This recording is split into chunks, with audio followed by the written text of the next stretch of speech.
kasus yang memang benar-benar ada di Kota Tanjung Pinang. Nah, kalau kita bicara peran kepolisian, ya kan? Karena studi, yuk mana ngajar?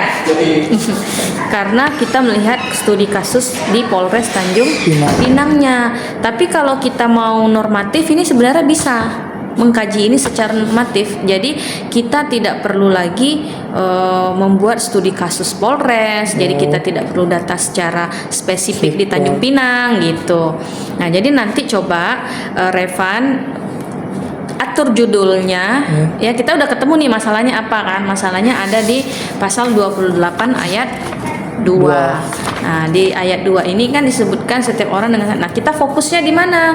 Kita fokusnya itu di disabilitas mental. Kalau memang ada, gitu. Tapi kalau memang tidak ada disabilitas mental, berarti yang ininya aja secara menyeluruh, gitu. Tapi itu tadi saran saya bagusnya memang ini lebih di perkecil, tapi bukan studi kasusnya diperkecil. Contohnya nih, misalkan kamu mau ngebahas pasal 28 ayat 2 yang ini ya, disabilitas, tapi nggak ada studi kasusnya, karena ini empiris dan ini kita akan mencari kasus yang benar-benar ada di Kota Tanjung Pinang. Sulit karena ini baru. Tapi di tahun 2020 Bu, Badan Satgas Cybercrime Polres Tanjung Pinang tuh ada Bu beritanya terkait satu kan? Ya, masalah pemilu gitu Bu. Ya, tapi susah kalau satu ngapain? Polisi berarti mau ngapain dengan satu itu? Kita kan bicara peran kepolisian nih, memberantas. Kalau cuma satu ya udah berarti satu ya nggak ada masalah gitu. Tapi datanya juga nggak ada sih Bu. Iya, makanya. Data yang menunjukkan bahwa polisi betul-betul menangani kasus itu. Karena memang kasusnya belum ada, karena ini terbaru. Bukan terbaru, maksud saya itu untuk ini kan diperbaharui. Undang-undangnya itu diperbaharui di tahun 2024. Nah, undang-undang yang diperbaharui ini kan dia menambah beberapa poin. Dari beberapa poin ini untuk sekarang itu ngapain orang tua? Ngintip-ngintip. Untuk sekarang memang masih belum ada gitu, kecuali kalau yang umum ya. Kalau yang umum mungkin ada gitu. Maksudnya yang umum kayak menghasut, mengejek, kebencian secara individu kelompok. Tapi kan kalau yang disabilitas mental ini nggak ada.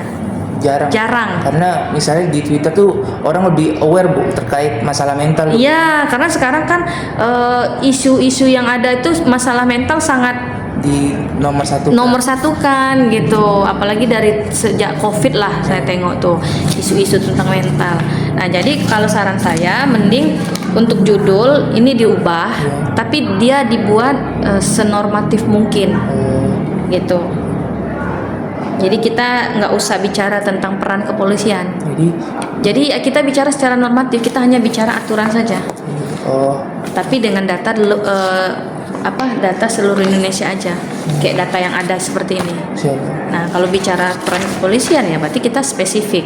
Jadi lebih membahas terkait pasal 28-nya itu gitu. Di pasal 28 ini yang mengatakan adanya disabilitas mental atau fisik yang yang mengejek, mengajak atau mempengaruhi orang kan melalui disabilitas mental atau fisik ini. Jadi kayak kamu nggak harus confirm ke kepolisian gitu. Paham kan maksudnya? Paham ya? Kalau ini udah oke berarti, karena kamu udah tahu bedanya. Jadi nanti kalau ditanya apa iya ini termasuk kebencian, ujaran kebencian, apa iya ini termasuk dengan penghinaan, kan bisa jadi penghinaan, menghina gitu. Kalau kayak gini ini penghinaan atau ujaran kebencian? Yang mana Bu? Yang ini kayak gini modelnya. Nah, ini kan ngata-ngatain ini menghina atau? Tapi kan dia ada unsur dulu membawa terkait hijab itu Bu. Itu kan bisa menimbulkan rasa permusuhan Bu. Yang mana nih? Yang ini terkait kasus Baim Paula Bu. Oh ini. Ya, yang kerudung ini ya. Nah itu makanya saya bilang kalau misalkan itu memang ujaran kebencian, nanti kamu coba lihat unsur-unsurnya gitu. Nggak apa-apa.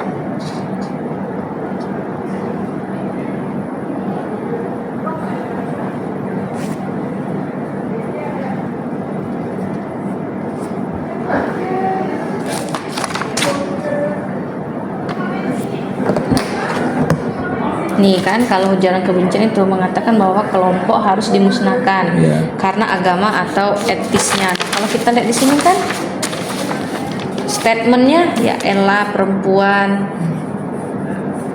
Nah, apakah dia masuk dalam konteks ujaran kebencian kan gitu? Kan di situ dia bilang perempuan bu, perempuan kan bisa identik dengan kelompok, dengan atau dia menginjak ke paulanya gitu. Nah itu ya, nanti kalau saya sarannya gitu. Kalaupun memang mau ini judulnya di normatifkan aja. Ini terlalu empiris, takutnya kamu kesulitan karena kalau kamu tanya di sini juga mereka akan jawab susah. Jadi empirisnya saya buat judul gimana? Empiris. Normatif. Ya intinya bahas pasal 28 Intinya kamu gimana caranya kamu tidak turun ke lapangan untuk mengkonfirm.